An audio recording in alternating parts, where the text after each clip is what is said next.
Welcome, ladies and gentlemen. This is Tom Joseph coming to you again with another educational video.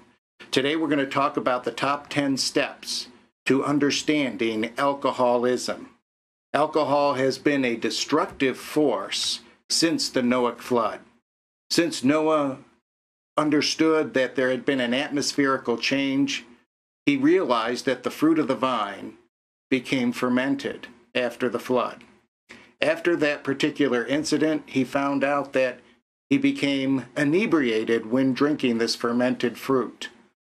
That caused his family to split up, along with millions of other families from that point forward whenever alcohol is consumed on a regular basis.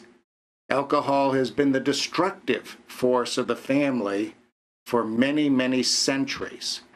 And I would like to educate you on what the top 10 steps of understanding alcoholism is. Alcohol has been the #1 cause of teen fatalities on the highways. Alcohol has destroyed many, many, many other lives, physically, mentally, and emotionally. So today I want to give you those top 10 steps of understanding alcoholism. #1, understanding alcoholism is to understand that alcohol addiction is to avoid pain at all costs. Alcoholics believe that hardship, emotional pain, and difficult decisions should not be in their life. They should not be in their life. So alcoholics want to avoid pain at all costs. Remember, that is the very foundation of why they drink. #2, understanding alcoholism is to know that at least 80% of all alcoholics suffer from clinical, genetic, predisposed depression or anxiety. Alcoholics continue to self-medicate with alcohol to help themselves feel better. You see, alcoholics suffer from anxiety and depression. Therefore, they continue to self-medicate with a toxic poison called alcohol. Also, most alcoholics arrogantly refuse to take antidepressants because of the stigma that is involved with it. You know what's really interesting is in my office I see many alcoholics and help them try to recover from alcoholism, and they refuse to take a little teeny antidepressant serotonin reuptake inhibitor instead of drinking. If one drink, ladies and gentlemen, one alcoholic drink is more toxic than probably 5 years of taking an antidepressant. One alcoholic drink is more toxic than taking medication. But yet the alcoholic will drink every single day, religiously and committed, instead of taking an antidepressant. Alcohol causes more depression, while antidepressants fix the depression. You see, alcohol consumption causes the serotonin in your brain, which is called happy juice, to actually drain out much faster than it should, and they become more depressed and more anxious. So we have to understand that 80% or even better of alcoholics, or people that consume alcohol on a regular basis, they have a genetic predisposed depression or anxiety disorder. #3, you want to understand that alcoholism is different from drinking. Drinking is just a symptom of alcoholism. And let me explain that to you. Self-preservation is over and above everything else. That is an alcoholism trait. An alcoholism trait is avoiding pain and conflict at all costs, as I've said in the beginning of this video. Also, you can identify alcoholism even if alcohol is not present. Alcoholism is making everyone around you feel guilty if they are struggling. So the alcoholism, these behaviors need to be removed in order for the alcoholic not to feel like they need to drink again. Also, alcoholism blames everyone else and everything else except themselves. They continue to play the victim. You see, these behaviors all need to change if alcohol is going to be removed. If their need to drink or the recidive rate is going to drop in their life concerning relapse of alcohol. If these behaviors and if the medication for depression or anxiety is not introduced and these behaviors aren't taken care of alcoholism, well, they will relapse. And that's why there's a high relapse rate among alcoholics. Alcoholism continues to find shortcuts in life to circumvent emotional connections. You see, alcoholics get afraid of intimate relationships because intimate relationships can cause pain. So therefore, they would rather drink and avoid intimate relationships or intimate problems with their spouses or with their family members or close friends. They would rather drink to avoid that pain. Or when they drink, they're able to have somewhat of a relationship with them if it's possible. But many times the alcohol causes them to do the complete opposite. Number 4 of understanding alcoholism is to understand that functioning alcoholics can be more dangerous and more damaging than non-functional alcoholics. Now let me say that again. Functional alcoholics are more dangerous in many cases than non-functional. At least a non-functional alcoholic, you know they're drunk. You know they've had too much. You know they need some help. But the functional alcoholic, one who functions every day perfectly fine, but they have to drink in excess every day or even drink every day in order to be okay with themselves, are probably the more dangerous because it goes over an extended period of time and it causes extensive damage from generation to generation. The hard-working laborer who needs their 2 cold beers every day after working in the field or working construction or working in the hot sun, that can be a functioning alcoholic. A functioning alcoholic can look like this. They can be the executive that needs 2 or 3 martinis every day to make the big sale. That's a functioning alcoholic. The housewife who says she needs the 2 glasses of wine every day to wind down after the day, but she drinks that religiously, 2, 3 glasses of wine every day, every evening, in order to wind down. You see, that's a functioning alcoholic. A functioning alcoholic is the soccer mom who says she needs to wind down every day or take the stress off of the day because of the children. And she needs her 2 or 3 drinks of wine or beer or liquor once a day in the evening, but she's functioning well. Those are the most dangerous alcoholics because it's very stealthy and very confusing because of the behavioral change in them over an extended period of time. These particular type of people that are functioning alcoholics do long-term damage to their families without knowing it. Understand that most alcoholics come from a family that is highly susceptible to alcoholism. Some of the behaviors that I just mentioned. 3 or 4 generations either are drinkers or behaviors that mimic these drinking behaviors or alcoholism. Even if there are not any physical drinkers, great-grandfather, all these behaviors can lead to alcoholism. Let me give you an example and other indications of alcoholism. Of course, depression and anxiety in your family tree of your progenitor, of the upline in your family. If there are genetic predispositions of suicide, if there's incarceration in jail, if there's domestic violence or isolation of family aloofness, that's another indication of alcoholism. Mental illness and mood disorders. You see, if you were raised with these behaviors, this is a very strong indication of alcoholism, or the propensity of alcoholic behavior and addictive natures.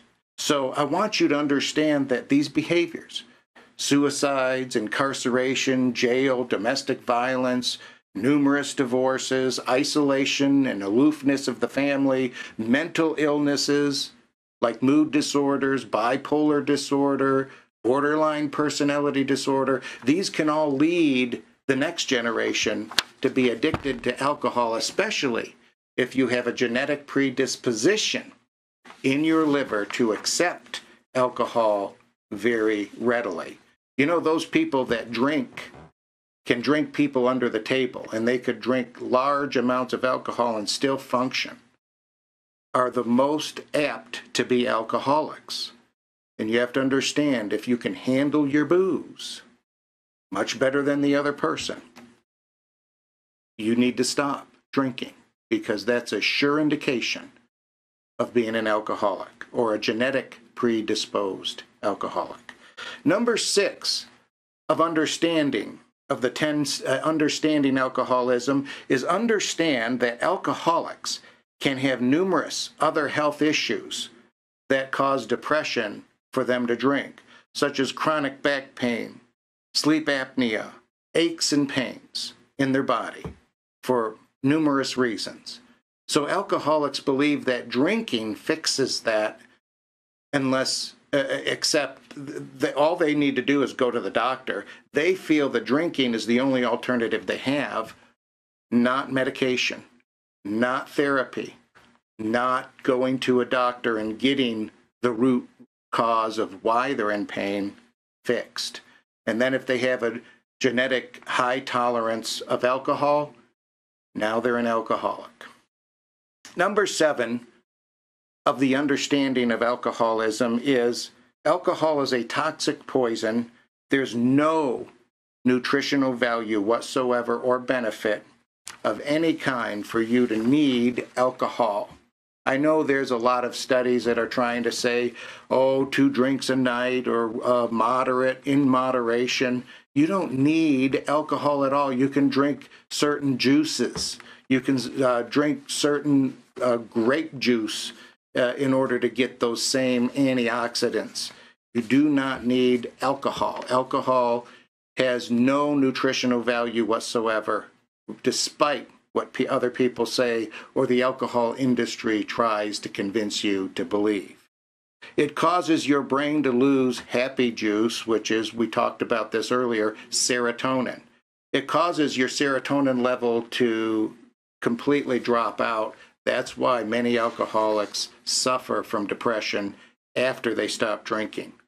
It destroys your liver, kidneys, your arterial walls, causing you to have heart disease and other forms of circulatory disorders.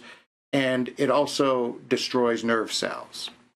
So we need to understand that alcohol is a toxic poison. This is why when you are put in the drunk tank after you get a DUI, it's called detox. So we want to understand that alcoholics also have a problem with understanding that there's no nutritional value with alcohol. Number 8, understanding that alcoholics develop an emotional attachment to their drinking and its environment. Now, what does that mean? You see, alcoholics think they lose their close friends and family if they're not drinking. There's some kind of a connection, an emotional connection to drinking. Some people just have this emotional connection of holding and swirling a drink. It sounds a little ironic, but alcoholics feel this emotional kinship to drinking. And also they develop a stigma of work circles. For instance, all the people at work are fun because they're always going out and drinking. And so you don't want to be left out. Feeling empty and out of place during holidays and celebrations. You know, alcoholics that stop drinking and then they relapse. They usually relapse when things are going very good. It's called celebratory relapse. They celebrate their sobriety by drinking. And they feel like, okay, I pat myself on the back. I got through, okay, 2 years of sobriety. Next thing you know, because they're patting themselves on the back, they honestly think that they can start drinking again. That's just like a person with a peanut allergy thinking they can start eating peanuts again or having a Snickers bar after they've not touched peanuts for 2 years. That's crazy, because they're going to go back to drinking even in more excess than before. Number 9, alcoholics continue to find codependents to support their habit so that the codependent can play into their manipulation. This is the biggest problem I see among alcoholics. Alcoholics try to find gullible partners and family members to not question their drinking or to continue to tolerate their drinking. Alcoholics make friends and family members walk on eggshells to support their drinking. Alcoholics cause the codependent to neglect the healthier individuals in the families, such as maybe the healthier siblings or the healthier parents or the healthy people in their life. Those people are usually neglected by the codependent because the codependent is always focused on the alcoholic and his or her issues. So you have to understand, even if you are a parent, I've known many parents that focus on the child that's the trouble child, while the other healthy children are being neglected. This is the same concept with the alcoholic. And number 10, and the last step that I put in this video concerning how to understand alcoholism is misunderstanding of God. Now let me share this with you. This is a big problem among alcoholics. You see, alcoholics want God to magically take their pain away without experiencing pain. We think that God is what I call rabbit foot religion. That means you can call upon God and he will be the magical fix, that he's going to take the booze away. All of a sudden, all your problems are going to be resolved. And if God doesn't do that, that means he's just going to drink or she's just going to drink again because God's not listening to them. Alcoholics see God as an enabling codependent like their earthly codependent partners. And let me tell you, God is not going to take your alcohol away from you. He's not going to take the desire away from you. And no matter how much you pray and plead for him to take that away with no pain, guess what? It's not going to happen. Now, I'm sure there's going to be a lot of critics of this video of Christians, which I am, that are going to say, well, that's baloney because I know so-and-so that God all of a sudden took the desire away. No, they took the desire away. God gave them the ability to do that, but they need to choose to do that. People that stay sober, people that get their life fixed, people that learn what the root causes are of their emotional pain and their physical pain, and they go through the pain of getting that fixed, that's true faith. But to believe, see, there's a difference of wishful thinking and true faith. To believe God that he's going to take you through the pain takes more faith. But it takes less faith, and it's only wishful thinking. If you think that it's magically going to happen and God's going to come down and knock the bottle out of your hand and all of a sudden take all your pain away that's causing you to drink and all of a sudden take the desire to drink away. It's not going to happen. And in almost 30 years of me counseling alcoholics and working in hospital environments with alcoholics and addictive people, I've never seen that happen. Truly have never seen that happen.